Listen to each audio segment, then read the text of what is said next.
Hello, everyone, I'm Kai, and this is the crystal ace of spades I recently created. The result is impressive, isn't it? The method to make it is straightforward, and the effect is incredibly cool. By learning this technique, you can also create fantastic gifts for your family or friends. Let's get started with the process below. Here is a simple production process. Start with an attractive pattern design.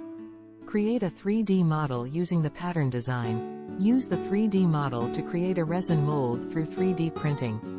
Use the mold to produce transparent resin artworks. First, I went online and found a good-looking playing card image as a reference.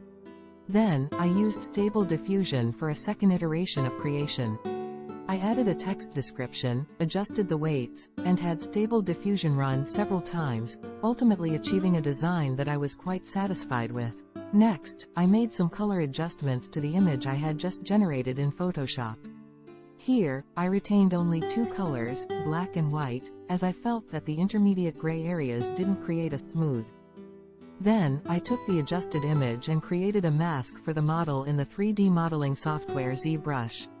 After that, I extruded it to the desired depth. With this, the model was complete and ready to be placed into a 3D printer for printing. This is the printed model. Since I used a 0.4 mm extruder head, there may be some limitations in capturing fine texture details, but overall, it looks pretty good. Next, I proceeded to create the mold. I applied hot glue to the back of the playing card, securing it to a plastic backing board.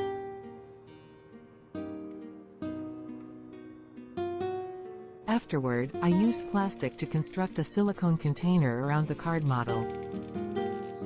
It's a good idea to apply extra hot glue around the container to minimize any gaps and prevent silicone from leaking. Mix the two types of silicone and ensure they are thoroughly blended. In my case, I used food-grade silicone, which has no strong or unpleasant odors. Pour the mixed silicone into the container, ensuring that the model's surface is completely covered. Then, wait for the silicone to solidify. After the model had solidified, I poured the prepared resin into the mold. However, it seems that I made a mistake this time, as I should have placed it in a vacuum machine to remove air bubbles, a step that I skipped. This resulted in some air bubbles inside the resin model that was produced. After the resin had solidified, I was able to remove the finished piece. Despite some small air bubbles inside, the result turned out as expected and quite impressive. It's very transparent, and the central pattern is relatively clear.